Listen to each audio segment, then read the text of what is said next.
Muito bem, lição de número 7, por favor, pega aí a lição de número 7 e vamos dizer duas vezes o título da nossa lição. A lição de número 7 diz o seguinte, o título, Cultuando a Deus com liberdade e reverência. Vamos dizer duas vezes, 1, 2, 3, cultuando a Deus com liberdade e reverência. Só vocês.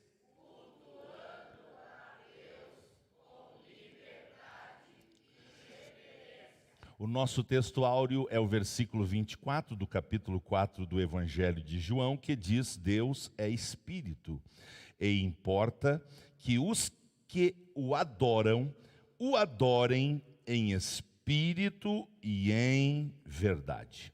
A verdade prática diz assim: a adoração em espírito diz respeito à posição espiritual do adorador. Isso quer dizer que o que vale diante de Deus é como adorar, não onde adorar. Vou ler de novo. A adoração em espírito diz respeito à posição espiritual do adorador. Isso quer dizer que o que vale diante de Deus é como adorar e não onde adorar. Porque onde colocar a planta do nosso pé, o que Deus espera que esteja ali? Esteja ali um verdadeiro adorador. Então dá para fazer adoração verdadeira, tomando banho, lavando a louça, dirigindo o carro, caminhando na rua, soldando a peça, pintando a parede, costurando o tecido, no templo, em casa, na montanha, na praia, aonde estivermos, dá para adorar o Deus vivo e verdadeiro. Amém? Aleluia. O nosso texto de hoje está em 1 Coríntios 14, 26 a 32. Essa é a nossa leitura bíblica em classe. Primeira carta aos Coríntios, capítulo 14, 26, versos 26 ao 32. Diz a palavra do Senhor: que fareis, pois, irmãos? Quando vos ajuntais, cada um de vós tem salmo, tem doutrina, tem revelação, tem língua, tem interpretação. Faça-se tudo para edificação. E se algum falar língua estranha, faça-se isso por 2, ou quando muito por 3. E por sua vez, haja intérprete. Mas, se não houver intérprete, esteja calado na igreja e fale consigo mesmo e com Deus. E falem 2 ou 3 profetas, e os outros julguem. Mas, se a outro que estiver assentado for revelada alguma coisa, cale-se o primeiro. Porque todos podereis profetizar um depois dos outros, para que todos aprendam e todos sejam consolados. E os espíritos dos profetas estão sujeitos aos profetas. Quantos podem dizer amém? Pai, obrigado pela leitura da Tua palavra mais uma vez. Que bom é ler a Bíblia, que bom é orar, que bom é cantar, que bom é estar na Tua presença. É uma delícia, é gostoso, Pai, desfrutar a Tua comunhão e a comunhão dos santos. Que alegria, que bom, que oportunidade gloriosa, que honra é estudar mais uma vez a Tua palavra. Se conosco, abre a porta da palavra, ajuda-nos a compreender os mistérios do culto. Em nome de Jesus, amém. Obrigado, por favor, sentem-se. Eu quero começar a aula de hoje fazendo uma análise deste texto chamado Leitura Bíblica em Classe. E obviamente que eu quero começar pelo versículo 26. Versículo 26. Por favor, coloque seus olhos no texto. Daqui eu quero extrair umas verdades que depois a gente vai só ampliar durante a ministração da aula. Em primeiro lugar, chamar a atenção para uma coisa que eu quase tropecei. O texto está no plural. Que fareis, pois, irmãos, ok? Então é uma orientação para o culto coletivo. A orientação que nós temos aqui em 1 Coríntios 14, 26 a 32, é para o culto coletivo. Por que essa expressão culto coletivo? Porque existe o culto individual. E para o culto individual, aí não precisa essas orientações aqui, porque elas são para o culto coletivo. O meu culto individual é quando eu obedeço a Jesus e vou para o meu particular com Ele. Eu vou estar num lugar secreto, eu vou estar num lugar onde eu posso desfrutar da minha comunhão individual, pessoal com o Senhor. Então, eu chamo isso de culto individual. E sempre digo que o culto coletivo revela a qualidade do meu culto individual. O culto coletivo revela a existência do meu culto individual. Porque quem cultua a Deus sozinho tem muito prazer em cultuar a Deus com os santos, com os irmãos na fé. Quem não tem culto individual, culto coletivo. Quem não tem culto individual, não dá importância para culto coletivo. Então vamos a uma análise do texto que nós acabamos de ler. Aqui diz o seguinte: quando vos ajuntais. Quem é que quer que a gente se ajunte? Hebreus 10, 25. Vamos ler? Quem é que quer que a gente se ajunte? Hebreus capítulo 10, versículo 25, diz a palavra do Senhor. Eu vou ler o 24 também, porque também aqui é plural, também aqui é igreja, aqui é congregação, aqui é ajuntamento solene, aqui é assembleia.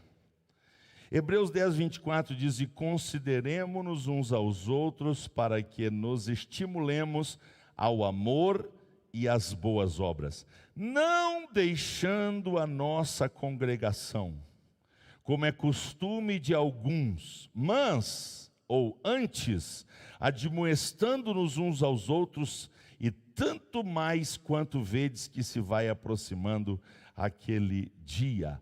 É vontade de Deus que nós nos ajuntemos, é vontade de Deus que a gente congregue. Deus não quer que a gente deixe de congregar, porque deixar de congregar é um péssimo costume que leva à morte espiritual. Então, a Bíblia diz em 1 Coríntios 14, 26, quando vos ajuntais. Então nós devemos congregar. E quando nós congregamos, então cada um vai ter a sua colaboração, a sua participação, né? Porque Deus, na sua multiforme sabedoria, Ele usa do jeito que Ele quer, quando Ele quer, como Ele quer. Então, nós estamos na presença de Deus para fazer o que Ele quer que a gente faça. E tudo que deve ser feito no culto coletivo, deve ser feito buscando a edificação própria ou coletiva? Própria ou coletiva? No culto coletivo eu tenho que colaborar para a edificação de todos. Então uma pessoa que está conversando no culto, na hora da pregação, outros assuntos que não tem nada a ver com a pregação, ela está edificando os outros ou ela está provocando a ira? Eu não sei o que esse infeliz veio fazer no culto. Na hora da pregação fica conversando com quem está do lado, com quem está na frente, com quem está atrás. Ele não veio colaborar para a edificação de todos, ele veio irritar pessoas. Ele veio causar indignação em algumas pessoas.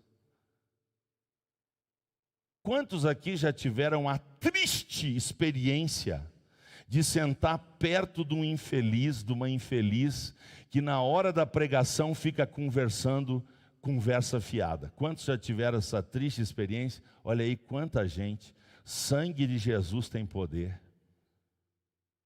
Essa pessoa não veio para edificar, ela veio para atormentar, ela veio para tirar a paz. Dá quase vontade de dizer: ô filho das trevas, vai para casa.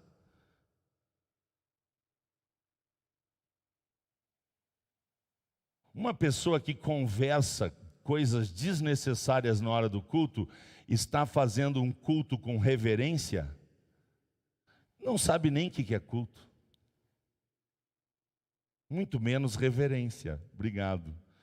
Nosso irmão Carlos colaborou, dizendo muito menos reverência. Portanto, eu tenho que pensar, quando eu estou no culto coletivo, que eu vim para a edificação de todos, não é só, eu não tenho que pensar só em mim, eu tenho que pensar em, então, eu preciso me preocupar com isto, eu preciso me preocupar com isto. Aleluia.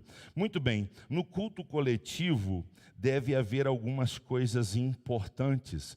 A partir do versículo 27, está dizendo que não é porque o culto é espiritual, não é porque o culto é comandado pelo Espírito Santo que deve ser de qualquer jeito. Pelo contrário, a Bíblia tem orientações para que o culto seja feito tudo com 1 Coríntios 14, 40. 1 Coríntios 14, 40 é o último versículo, bem pequenininho, mas de uma importância muito grande. O Espírito Santo está onde há decência e ordem, ou ordem e decência. Aonde que o Espírito Santo está? Onde tem ordem e decência, porque o Espírito Santo é decente e ordenado. E onde tem ordem e decência, ele está ali. Então o que ele quer? Ele quer que haja esta ordem e decência. Então ele instrui para que nosso culto tenha essas características, certo?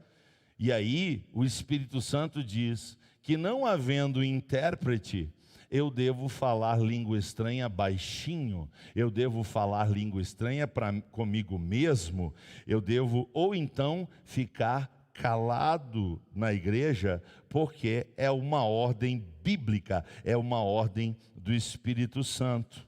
E quando tem profecia, o que a gente deve fazer? Um gritar mais que o outro, um chorar mais que o outro, um pular mais que o outro, ou todo mundo ouvir?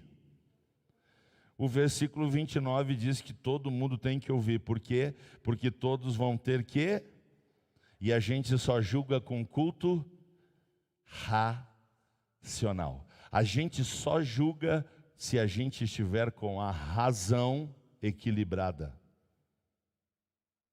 Então, na hora da palavra de Deus, a gente tem que ouvir, a gente tem que prestar atenção, certo?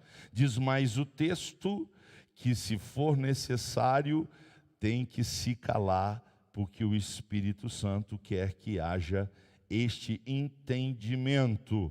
E diz ainda que o objetivo do culto, versículo 31, é trazer aprendizagem e consolo. Eu venho a um culto para aprender e para ser. Ele quer que todos saiam do templo, depois de um culto coletivo, melhores, que eles tenham crescido na graça e no conhecimento, e que eles saiam animados, fortalecidos, para continuar carregando a cruz. Você entende isso? Glorifica o nome do Senhor. Então a Bíblia vai dizer uma coisa muito importante: no culto coletivo a gente tem que ter domínio próprio. Por quê? Versículo 32, porque o espírito do profeta está sujeito a quem? Ao profeta. Então eu preciso me controlar. Não é porque eu tenho uma revelação, não é porque eu tenho uma palavra, que eu tenho que fazer do meu jeito. Eu tenho que ter controle emocional, eu preciso ter equilíbrio emocional, porque eu preciso fazer tudo com decência e com ordem. Bendito seja para todo sempre o nome do Senhor. E quando o Senhor está falando por intermédio da sua palavra, é necessário que haja uma profecia? Quando Deus está falando por intermédio da sua palavra, é necessário que haja profecia? Onde é que tem que ter dom profético? Onde falta palavra. Onde falta palavra tem que chover profecia. Agora, onde tem a palavra, Deus já está falando pela palavra. Por que Ele vai dizer assim, diz o Senhor de novo, se Ele já está dizendo? Você entendeu ou não entendeu? Se você entendeu, nós damos um grande avanço no culto divino. Muito bem, eu queria dizer algumas coisas importantes. Diga número 1, diga depois de mim, eu sou responsável pelo meu culto. O que o texto diz? Eu sou responsável pelo culto. Então, eu não posso prestar culto pela Miriam. Eu não posso prestar culto pelos meus filhos. O culto é insubstituível, o culto é individual.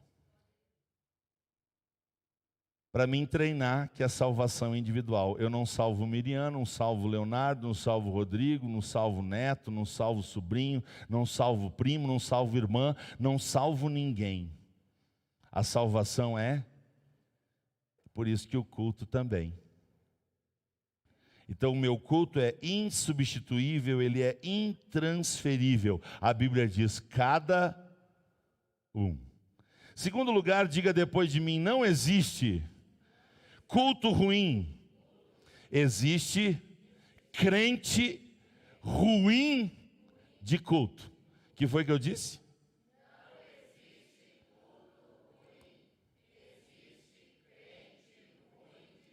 É o crente que troca culto por pizzaria, é o crente que troca culto por passeio, é o crente que troca culto por qualquer coisinha. É o crente que sempre chega atrasado. É o crente que mastiga chiclé no culto. É o crente que chupa a bala no culto. É o crente que conversa no culto. É o crente que traz merenda para o culto. É o crente que é ruim de culto. Então o culto sempre será bom. Não existe culto ruim. Existe crente ruim de culto. Terceiro lugar, diga depois de mim, o culto nunca se repete. Cada um é uma oportunidade. Vamos dizer de novo, porque a frase é maior. O culto nunca se repete. Cada um é uma oportunidade. Por isso está escrito 5 vezes no versículo 26. Cada um, verbo ter. Cada um tem. Não é teve e nem terá. Cada um é presente. Eu participei de 5 cultos ontem. Cada um diferente do outro. Sabe quando aqueles cultos vão se repetir na minha vida? Nunca mais eu vou participar de culto que nem eu participei ontem. Nunca mais. Aqueles cultos nunca mais se repetirão. Graças a Deus que eu estava neles. Aleluia. O culto nunca é igual, ele nunca se repete. Cada um tem a sua importância. E o crente que vai morar no céu, quando perde um culto, sente.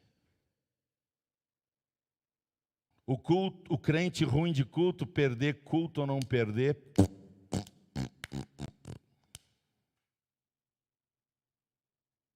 agora para o crente que vai morar no céu, perder um culto tem que ser por um motivo muito, mas muito justificável. Sabe por quê? Número 4, diga depois de mim, o culto é conferido pelo céu e não por nós. Vamos dizer de novo, o culto é conferido pelo céu e não por nós. Atenção, irmãos, o culto é para Deus. Quem é que tem que julgar?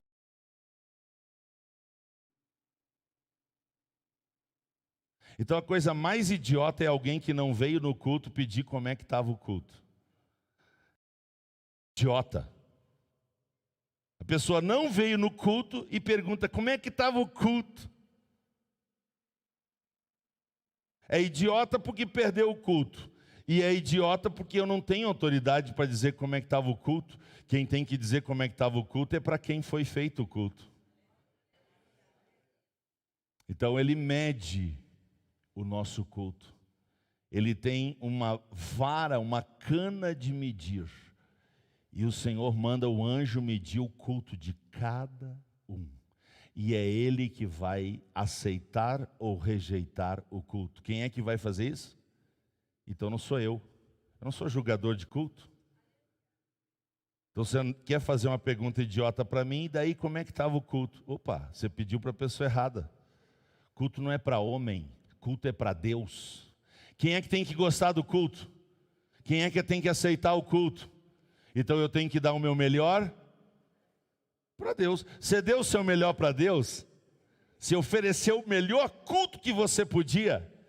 Então fique em paz, o Senhor vai aceitar o seu culto.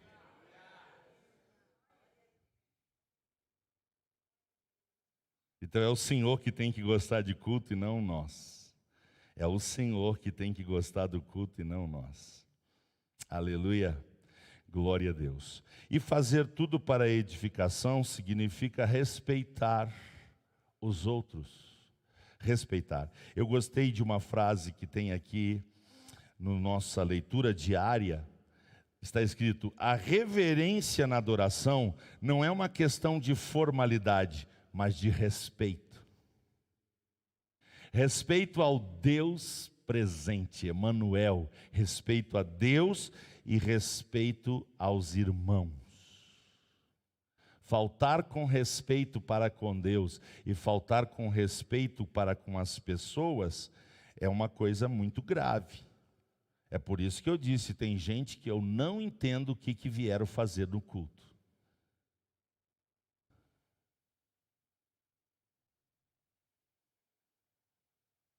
Que Deus nos ajude a oferecer um culto agradável ao Senhor. Você pode fechar os seus olhos? Você pode levantar sua mão direita ao céu?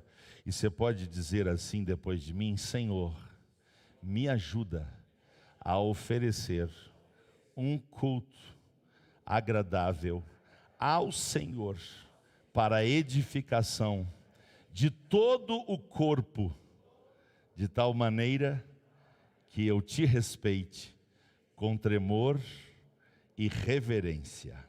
É assim que eu quero te cultuar. Amém. Glória a Deus. Vamos adiante. A nossa lição, como as outras, está dividida em 3 partes. A primeira parte, o culto pentecostal, liberdade e reverência. A parte número 2 diz o centro do culto pentecostal. E a parte número 3, como se expressa a liturgia de nossas igrejas. Vamos ao ponto de número 1, que vai revelar algo importante para nós compreender. É que nós não temos um culto único e padrão. Não existe uma regra rígida em relação ao culto. Então os cultos não devem, não precisam ser iguais. Isso seria ir contra a multiforme sabedoria e graça de Deus. Então não existe um padrão universal. Por quê?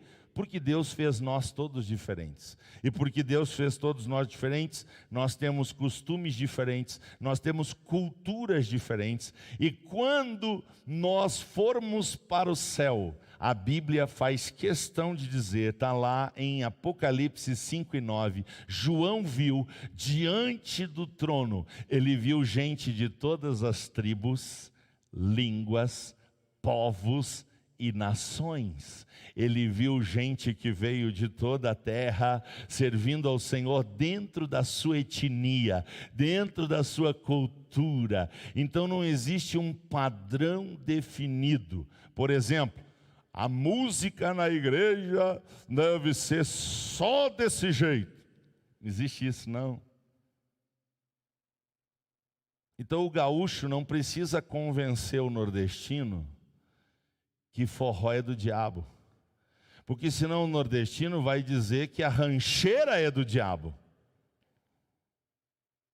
E dá para fazer hino com ritmo rancheiro e dá para fazer hino com forró. Se o hino for para Deus, centralizado na glória de Deus e na palavra de Deus, não importa o ritmo, importa é que a gente adore a Deus. Você está entendendo? Então ficar brigando por ritmo de música é pouca inteligência. Porque tem uns que gostam de, tem outros que gostam de, outros que gostam de. E sabe o que a Bíblia diz? Suportem-se uns aos outros. Então eu suporto os teus gostos e tu suporta os meus, a gente se ama em Cristo Jesus e vamos embora. Amém? Não tem que ser só do meu gosto. Se fosse só do meu gosto, 90% dos hinos iam ser. Gurizada sabe o que eu gosto. Mas de vez em quando eu ouço o trem das 11. Das 12? Está atrasado o meu trem.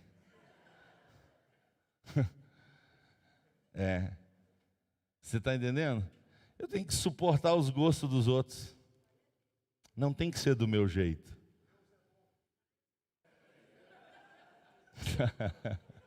As rancheiras estão se manifestando.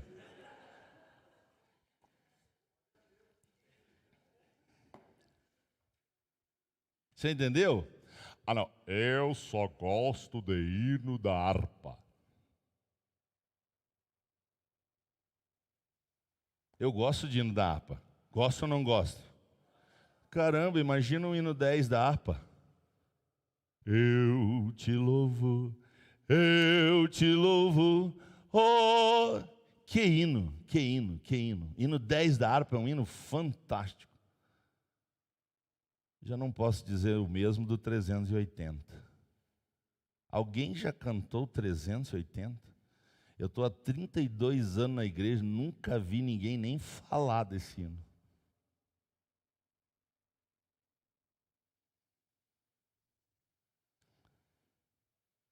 Para começar, quantas estrofes ele tem? 15? 7. Caramba, não tem mais fim esse hino. Vou cantar esse hino na igreja, vai ser só ele. Palavra, está lá. Debaixo de umas muito formosas tamareiras, estando já Berseba na escuridão, caramba do céu. Aleluia. Já pensou eu baixar uma doutrina aqui? Tem que decorar o 380 da harpa. Miserável. Você está entendendo? Então nós temos que ter cuidado com os nossos gostos, porque o limite do meu gosto vai até o começo do gosto dos outros. O que nós não podemos discutir é um hino que tem heresia. Aí, independente do ritmo, independente do cantor, você entendeu? Hino que tem heresia, aí é outra coisa. Tá? Então os cultos podem ser diferentes, podem ser variados. Daqui um pouquinho eu vou falar que o que eles precisam é ter os elementos principais. Tendo os elementos principais, os periféricos podem mudar, pode ser um pouquinho diferente, né? Mas o culto tem os elementos principais. Vamos entender um pouquinho o que é culto. A palavra culto significa serviço. O que significa culto? Então, quando eu venho cultuar ao Senhor, eu venho para prestar então isso dá ideia de ação, da ideia de interação, de participação. Eu venho prestar um serviço. É um serviço de adoração. Quer ver como dá trabalho? A etimologia da palavra adoração é beijar os pés de alguém. Ei, beijar os pés de alguém dá trabalho? Dá trabalho, certo? Porque você tem que se prostrar, certo? Uma pessoa que a gente se prostra para beijar os pés é uma pessoa que a gente quer em muita estima, em muito amor. A gente quer demonstrar muita gratidão. É por isso que a palavra adoração deve ser usada só para Deus. A palavra adoração deve ser usada somente para Deus. Então, crente não adora feijão, crente não adora andar de bicicleta, crente não adora churrasco, crente não adora qualquer outra coisa a não ser o trino e verdadeiro Deus. Amém? É a Ele que nós precisamos nos prostrar para beijar os seus pés. Certo? Eu já beijei o pé da Miriam, mas não me ajoelhando. Eu já beijei o pé da Miriam, mas não para adorá-la, senão para demonstrar carinho. Agora, a Deus é diferente. A gente se prostra diante dele para dar a ele toda e a única adoração que ele merece. E prostrar-se para beijar os pés de Deus é serviço, dá trabalho, mas é um trabalho aceitável por Deus e recompensador. Prestar culto é adorar o Senhor com uma vontade muito grande de servir a Ele. Bendito seja o nome do Senhor. Diga depois de mim: prestar culto é prestar serviço ao Deus Trino em adoração. Subponto 3 da nossa lição, do ponto 1 eu vou ler. Subponto 3 do ponto 1 da nossa lição. Subponto 3, a reverência no culto. Eu vou ler. A adoração a Deus é o momento mais sublime na vida humana. Significa essencialmente o reconhecimento, a celebração e a exaltação da majestade divina. Por isso deve ser oferecida com reverência. Então olha só, a reverência no culto significa ter consciência da majestade divina. Quinta-feira eu vi uma cena, um pai correndo atrás de um filho e dizendo: "Ô menino, você acha que você está na sua casa?" Falou bem mais tranquilo do que eu falei agora. É só para dar um destaque.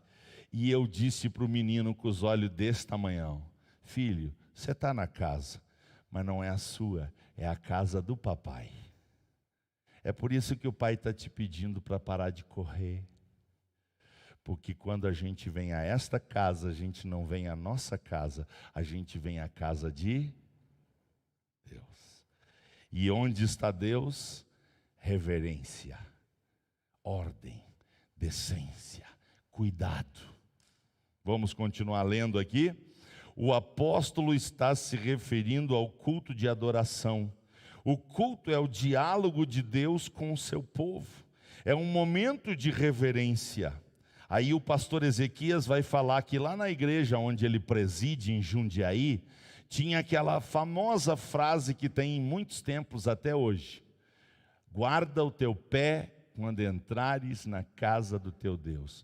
Por que o pé e não a cabeça? Porque o pé fala de base, de fundamento. Deus está dizendo para os gaúchos, por exemplo: você está entrando num lugar de fundamento. Não é um lugar qualquer. Então guarda o teu pé. Não é para correr. Não é para num culto ir 5 vezes no banheiro, 7 vezes tomar água, 8 vezes sair pela porta e entrar. Não. É um lugar onde a majestade, a glória de Deus está manifestada. E aí o pastor Ezequias vai fazer o seguinte comentário: alguém duvidaria que se o rei Salomão vivesse em nossos dias, a mensagem seria: desliga o teu celular quando entrares na casa de Deus? Alguém tem dúvida que o texto seria esse? Então eu tenho bastante autoridade para falar sobre celular. Eu nem trago. Eu nem sei onde está meu celular numa hora dessa. Então nem trago. Eu não tenho problema com o celular porque eu nem trago. Ah, pastor, mas é que tem a Bíblia no celular.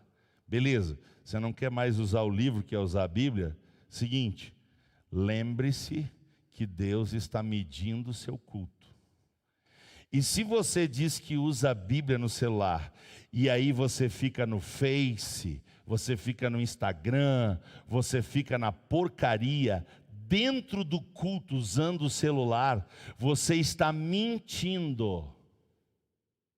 Mentindo para Deus e mentindo para o pastor e para o recepcionista. E eu pergunto, mentiroso vai entrar no céu? Vai, da boca do jacaré. No céu da boca do inferno. É para lá que vai mentiroso. Então, quem usa celular porque tem Bíblia como desculpa, mas quer na verdade ficar acompanhando o resultado do jogo, quer ficar acompanhando o resultado da política, quer ficar conversando fiado no Face e nas redes sociais, ei, então para você Deus é cego. E um Deus cego tem um lago de fogo para quem acha que ele é cego. Porque o Deus vivo e verdadeiro tudo vê, tudo sabe. Então se você traz celular para o templo, eu espero de todo o meu coração que seja para ler a Bíblia nele. Porque se não for, meu querido, você está se enganando dentro da igreja. E será que tem gente que vai perder a salvação dentro da igreja? Vai. Então, culto é lugar de reverência. Olha só a última frase. A adoração é o momento de conexão com o céu e não com a internet. Eu achei isto fantástico. Se na Bíblia atualizada podia ter esse versículo, né? Vamos dizer São Bartolomeu 29:14. Pronto, coloquei na minha Bíblia aqui. A adoração é momento de conexão com o céu e não com a internet. Vamos dizer 1, 2, 3. A adoração é momento de conexão com o céu e não com a internet. Eu não consigo entender a cabeça de uma pessoa que no momento da oração consegue olhar no celular. Eu não consigo entender. Como é que alguém pode se ajoelhar ou estar sentado em oração, qualquer barulhinho que faz no celular? Ah, se isso é oração, se isso é culto, então eu não sei o que é oração e nem culto.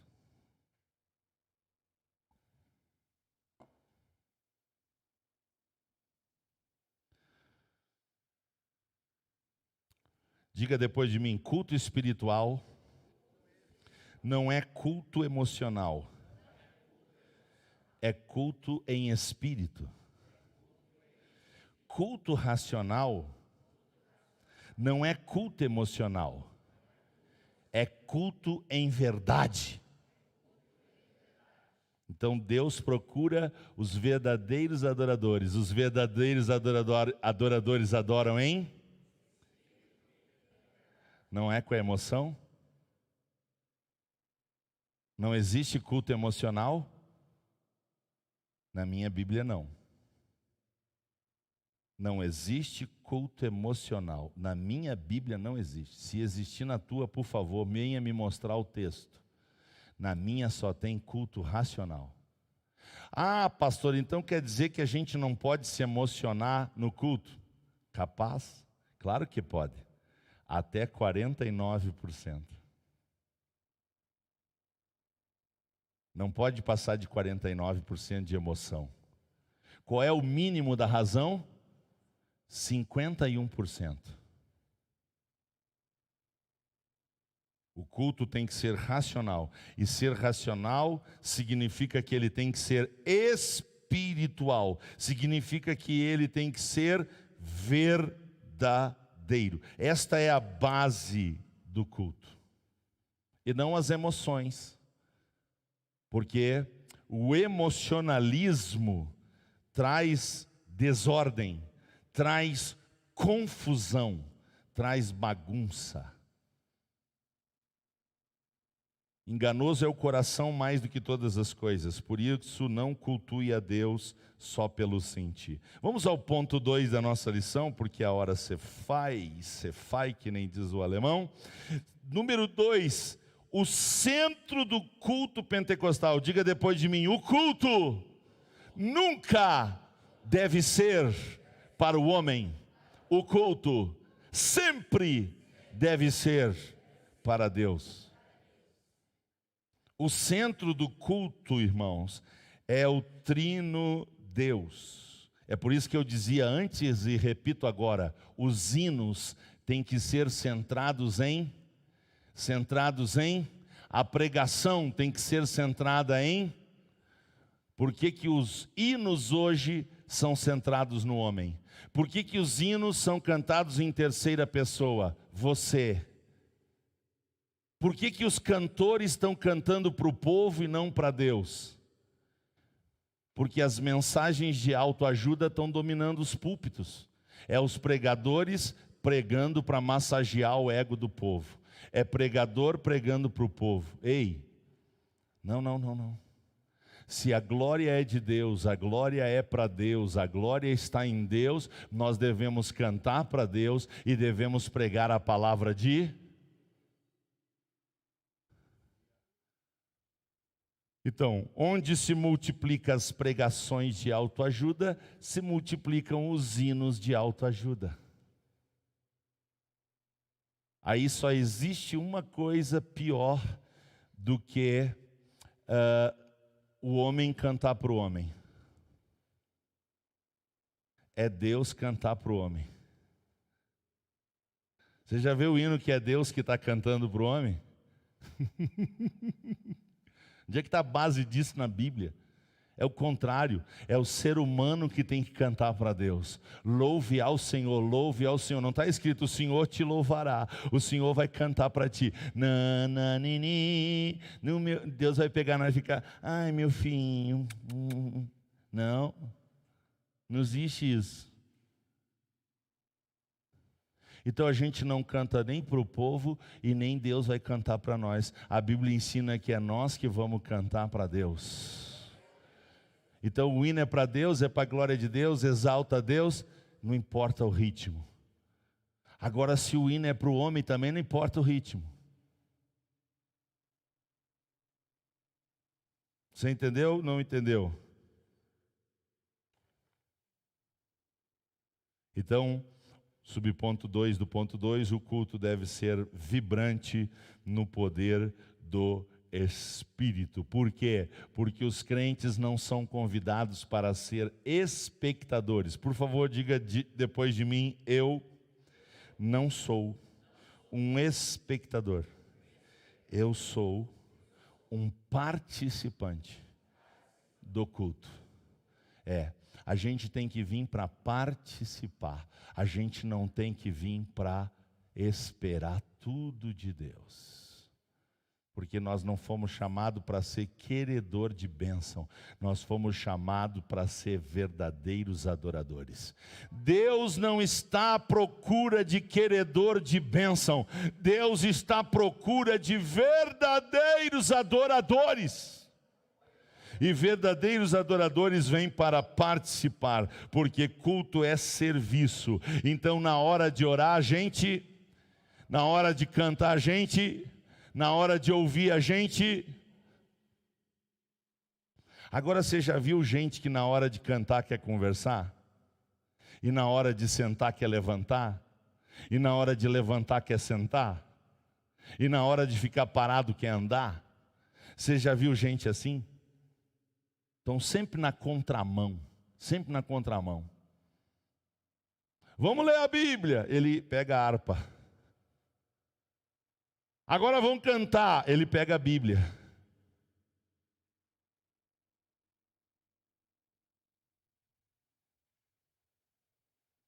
É por isso que o culto tem elementos principais, características do culto pentecostal.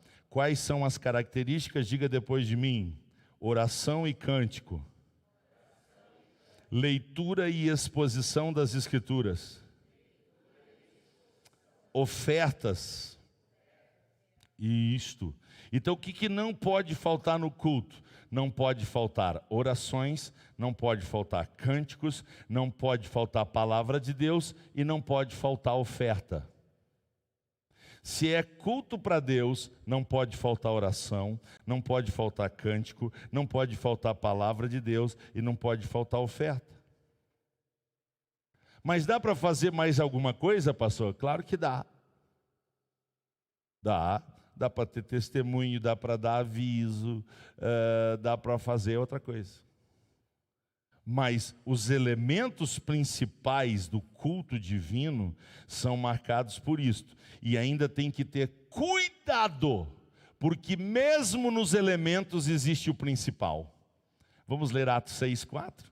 Por favor, Luquinhas, me dá aí na tela, Atos 6,4, não vou abrir a Bíblia, porque o tempo está se indo. Atos 6,4. Mesmo dentro dos elementos principais, ainda existem elementos principais dos principais. Quais são os dois elementos mais importantes de uma reunião para Deus?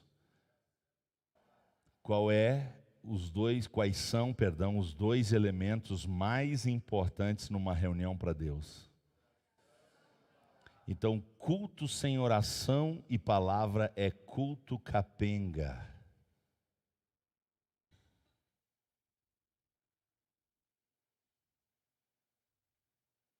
Será que estão tirando as orações dos templos? Será que estão desprezando as orações dos templos? Esses dias eu vi um pastor dessas igrejas novas dizendo que esse negócio de se ajoelhar em templo é coisa dos antigos.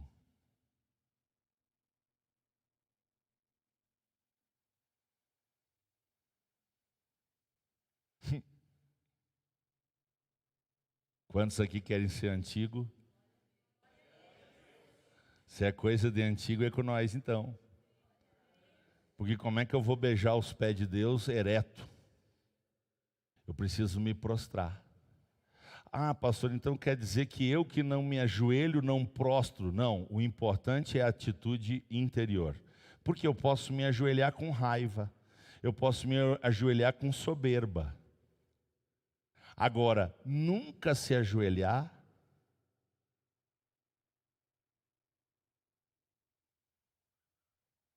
aí cai uma nota de R$100 no chão, o cara se joga no chão.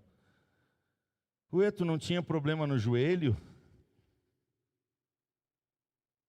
Que tu não conseguia nem dobrar as costas, dobrar o joelho. E aí, agora que eu peguei, Jorge, aconteceu um milagre. A pessoa foi curada. Irmãos, se ajoelhar diante de Deus é muito mais do que achar uma nota de 100, de 200. É muito mais, é muito mais, é muito mais. Então a posição do corpo não é a mais importante, mas nunca se ajoelhar.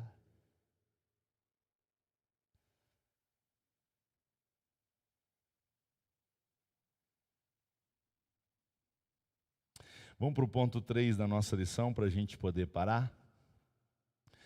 Como se expressa a liturgia de nossas igrejas? Diga depois de mim: o caráter do culto orienta a liturgia. Vou dizer de novo porque você não está acostumado a dizer isso. O caráter do culto orienta a liturgia. É por isso que liturgia não pode ser rígida. É por isso que liturgia não pode ser engessada. Liturgia não pode ser fixa. A gente tem que usar a mesma liturgia que a gente usa num culto de adoração, de celebração a Deus, do que a gente usa num culto fúnebre. A liturgia é a mesma?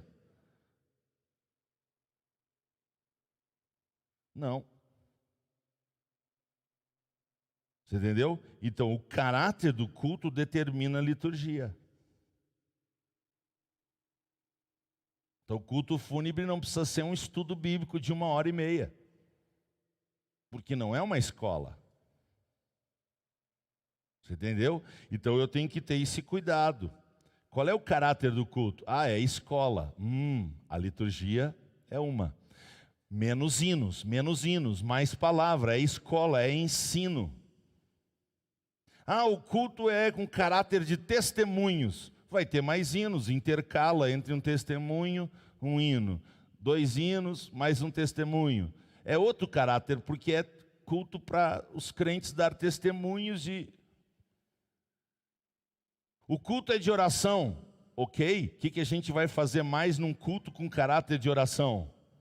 Orar. Um culto de oração com 5 minutos de oração não é culto, é uma idiotice. Porque se o culto é denominado culto de oração, a maior parte do tempo tem que ser dedicada a... Simples assim. Então o caráter do culto determina a liturgia. O dirigente do culto tem que saber o caráter do culto. O culto é uma celebração a Deus pela formatura de um grupo de irmãos lá no curso de teologia. É um culto com caráter de formatura. Tem uma liturgia. Vocês entendem isso? Digam sim. Então, o caráter do culto determina a liturgia. É por isso que a nossa liturgia, apesar de ser simples, ser fácil de conduzir, ela tem que observar o caráter do culto que ela está se propondo. Tá bom? Então nós precisamos atentar para isto. Senão a gente vai fazer sempre do mesmo jeito e do mesmo jeito, com várias possibilidades, vai ficar horrível. Então a gente precisa sempre entender esse caráter do culto. É o culto de oração, é o culto de ensino, é o culto fúnebre, é o culto de formatura. Qual é o caráter do culto? É isso que vai determinar como é que será a liturgia. Eu quero encerrar dizendo uma coisa que vocês sabem que para mim é muito importante. O dirigente do culto, aqui na terra, é a pessoa mais importante do culto. Não é nem o pastor presidente, não é nem o pastor da congregação, não é nem o pregador, não são nem os cantores, é o dirigente do culto. A pessoa que tem que estar mais preparada, a pessoa que tem que ter mais orado, mais se preparado para o culto, é o dirigente do culto. Sabe por quê? Porque o dirigente do culto conduz o culto diante do trono de Deus ou coloca o culto no mato. Mato sem cachorro ainda. É o dirigente do culto. Então o dirigente do culto tem que ser uma pessoa preparada. Ele tem que entender o caráter do culto. E se ele é uma pessoa preparada, é uma pessoa que fala pouco e dirige bastante. A coisa mais horrível é um dirigente de culto tagarela. Canta o hino 400, cantamos o hino 400. Pois é, né, irmãos? Como diz aqui, em Jesus vivendo cada dia, eu tenho alegria. Ó doce harmonia. Vai carpir. Tu não é comentarista de hino da harpa, tu é dirigente do culto. O teu comentário vai impedir de cantar mais um hino. E se todo hino que for cantado você comentar 5 minutos, que tempo vai sobrar para a palavra? Aí essa anta vai ter que dizer, agora nós vamos ouvir uma palavrinha para o irmão, né, irmão? Porque já é 9, 10 e 25 e o culto termina 10 e meia. Experimenta, me dá 5 minutos para pregar, me dá uma palavrinha. Você vai ver para onde que eu vou mandar você. Quer um conselho? Agora, se a pessoa não se programou, não orou, não escreveu o esboço mais importante do culto é o esboço do dirigente. Eu vou fazer isso, isso e isso. Isso aqui para fazer demora 3 minutos, isso aqui para fazer demora 8. O culto tem 1h30, 8 menos 3, menos 5, menos 6. Eu quero que pregue 25 minutos. Então, se eu fizer isso, vai dar 25 minutos para o pregador. Isso chama-se o quê? Porque o culto tem que ter ordem. Ele tem que ter hora para começar e, se possível, hora para terminar. O único que pode o único que pode modificar isso é o Espírito Santo. E quando as coisas são feitas pelo Espírito, não incomoda ninguém. O culto passa do horário e todo mundo fica feliz. O culto tem um barulho, mas é barulho do Espírito, não incomoda ninguém. Você está entendendo? Quando o Espírito Santo está governando. E o Espírito Santo governa com organização, com decência e com ordem. Um dia desses, eu precisei sair um pouquinho mais tarde. E aí passei na frente de uma igreja, era 11 horas da noite. Estava lá os crentes no culto que tinha começado às 7. Eu disse, ou é muita glória de Deus, ou é muita desorganização. Depois fiquei sabendo que terminar no domingo às 11 horas da noite é comum nessa igreja. Eu penso, acho que esse povo não trabalha, não é possível. Todo domingo o culto termina às 11 da noite. Caramba! Você está entendendo? Mas o qual é que é a mentalidade? Não, é que aqui é o Espírito que manda. E aí tu vai no culto, é uma bagunça, não tem organização nenhuma. Mas é o Espírito aqui é o Espírito tem que ser do jeito do Espírito. Só que não é o Espírito Santo, é um Espírito. Vamos ficar de pé para cantar? A conclusão diz assim, vou ler a conclusão, preste atenção. O que precisamos saber é que o Novo Testamento não estabelece forma litúrgica de adoração, porque parece não ter sido essa a preocupação do Espírito Santo. Que os nossos cultos sejam dinâmicos, espontâneos, em nome de Jesus, com espontaneidade, liberdade e reverência. Nós não somos espectadores dos cultos, como num teatro ou num cinema. Antes, participamos deles com cânticos congregacionais, corais, conjuntos, grupos, louvor, e nós fazemos também orações, leitura bíblica, pregação da palavra. Nós participamos do culto e é hora de participar do louvor. Vamos participar do louvor? Vamos louvar o Senhor.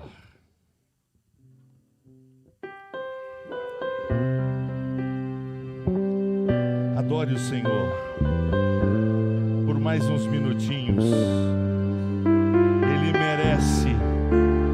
Ele merece a nossa adoração. É para ti, Pai. Eu li que o véu do tempo se rasgou. Graças a Deus. Eu li que agora eu posso adorar.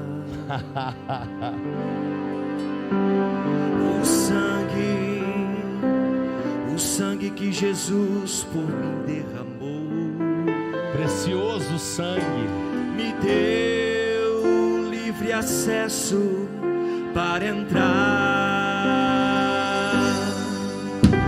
Ninguém agora vai sentir por mim. Por mim não.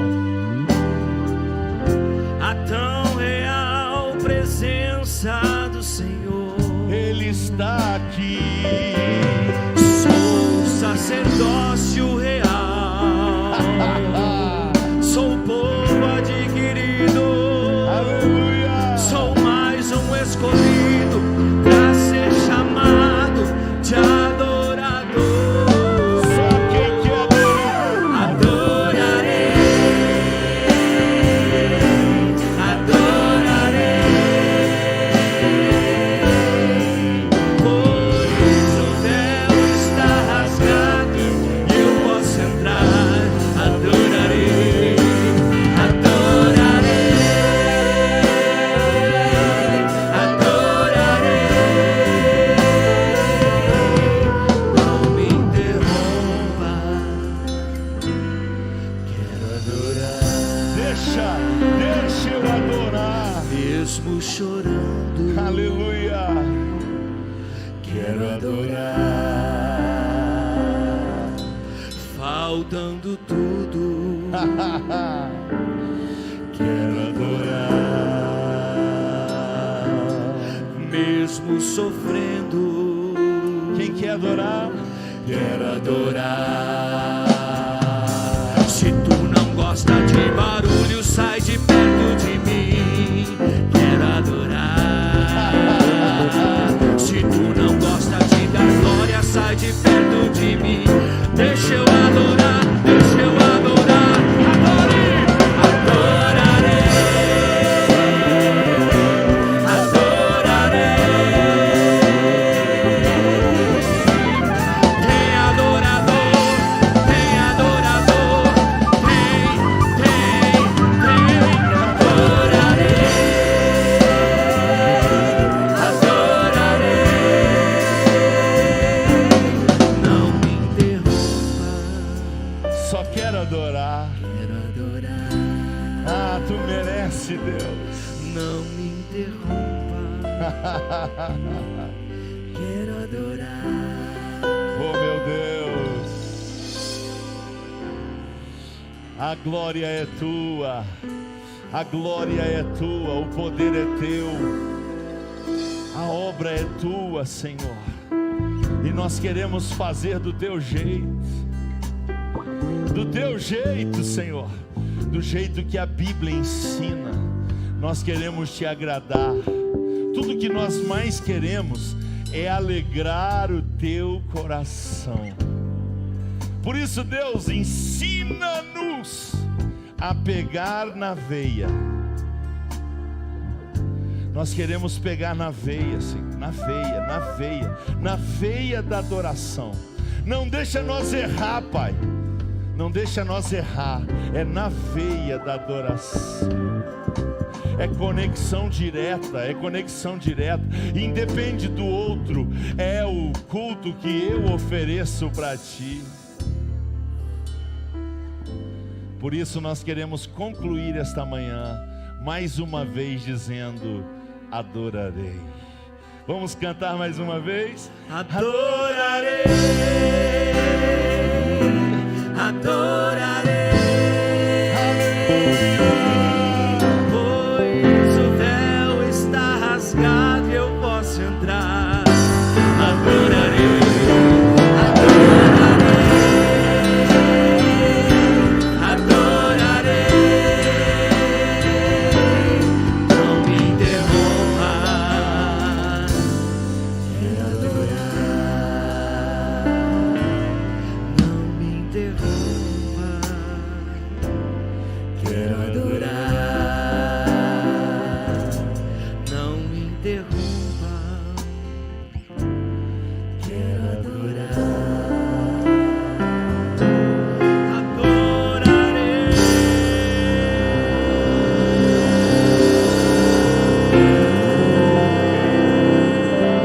Tem alguém que quer adorar com palmas?